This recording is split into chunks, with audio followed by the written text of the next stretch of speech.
প্রাণ দিতে চাই, মন দিতে চাই, সবটুকু ধ্যান সারাক্ষণ দিতে চাই তোমাকে।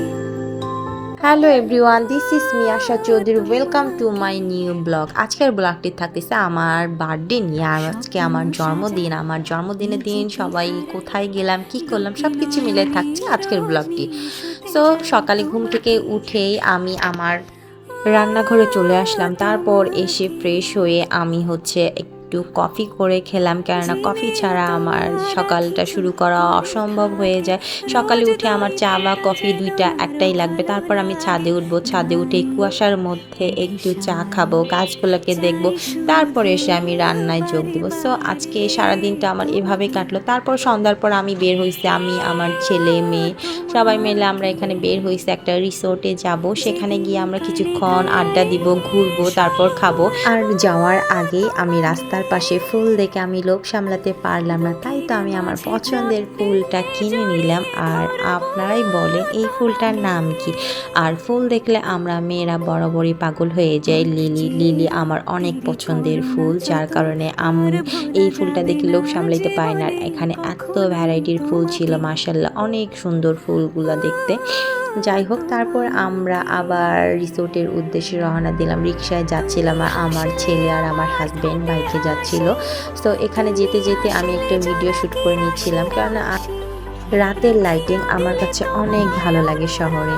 তারপর আমরা আস্তে এখানে চলে আসলাম। তারপর এখানে আমরা ফার্স্ট গেটের দিক ঢুকতেছিলাম। আর এই জায়গাটা আমার কাছে অনেক বেশি পছন্দ। আমি একটা ভিডিও করতেছিলাম, কেননা প্রত্যেক বছরই জন্মদিন আসে, এটা সমস্যা ওটা সমস্যার কারণে বের হওয়া হয় না। কিন্তু এবছর আমরা হুটহাট করে প্ল্যানিং করে বের হয়েছি, কোনো আগে থেকে প্ল্যানিং ছিল না, যার কারণে বাচ্চারাও অনেক এনজয় করতেছিল আর বাচ্চাদেরও ইচ্ছা ছিল বাইরে খাওয়ার। তার কারণে আমরা এখানে চলে আসছি, কেননা বাচ্চাদের পরীক্ষা স্কুল, পড়াশোনা সব কিছু নিয়ে ব্যস্ত থাকার কারণে সেরকমভাবে এখন বের হওয়া হয় না। তারপর এখানে আমি রিসোর্টটার চারিদিক একটু সুন্দর করে ভিডিও করতেছিলাম, নিজেকে একটু ভিডিও করতেছিলাম, পিচ্চিগুলা একটু মজা করতেছিল, ওদেরকে আমি একটু আমার ক্যামেরা বন্দি করে নিলাম। যাই হোক, এখানে আমরা একটু সময় কাটার পর বাসায় চলে যাব, কারণ প্রিয়জনের সঙ্গে কাটানো সময়গুলো প্রত্যেকটা মুহূর্ত অনেক বেশি স্পেশাল। আর স্পেশাল দিন স্পেশাল পার্সনদের সঙ্গে সময় কাটানো, এটা অনেক বড় সুন্দর একটা।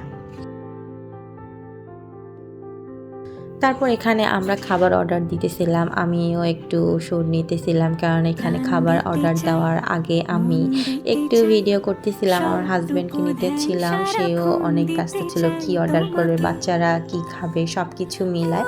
আর বাচ্চাদের অন্য একটা আইটেম ছিল, তারা এই আইটেমটাই খাবে। আর এখানে বাচ্চাগুলা খেলা নিয়ে ব্যস্ত হয়ে গেছে, কেননা তাদের এখানে কোনো খেলনা দেখলেই তাদের মাথা ঠিক থাকে না। আসলে বাচ্চাদের এটা একটা অভ্যাস। যাই হোক, এখানে আমরা খাবার অর্ডারের আগে একটু মজা করতেছিলাম, তারপর একটু পরে খাবার চলে আসছে। আর এখানে বাচ্চাদের প্রথমে তারা ফ্রেঞ্চ ফ্রাই আর চিকেন ফ্রাই নিয়েছিল খাওয়ার জন্য, কেননা এটা বাচ্চাদের বাজেটে ছিল আর বাচ্চাদের এটা পছন্দ অনেক ছিল, তাই এটা আমরা আগেই অর্ডার করে নিই। তারপর বাচ্চারা খেতে খেতে আমাদের খাবারও চলে আসে। আমাদের এই খাবারের প্ল্যানিংটা ছিল দুপুরবেলা, সেটা হয়ে গেছে রাতে। যাই হোক, সব কিছু মিলে আলহামদুলিল্লাহ ফ্যামিলির সাথে একটা সুন্দর সময় কাটালাম আমার কোনো কিছুর উপলক্ষে। এই তো। আর আমার ব্লগটি আপনাদের কেমন লেগেছে অবশ্যই জানাবেন, কোনো ভুল ভ্রান্তি থাকলে সেটাও জানাই দিবেন। সো আজকে এই পর্যন্ত, সবাই ভালো থাকবেন, সুস্থ থাকবেন, আল্লাহ হাফেজ। আর খেতে খেতে আমি আবারও বলতেছি যে আমার চ্যানেলটি একটু সাবস্ক্রাইব করে দিবেন, যারা সাবস্ক্রাইব করেনি তারা অবশ্যই আমার চ্যানেলটি সাবস্ক্রাইব করে দিবেন।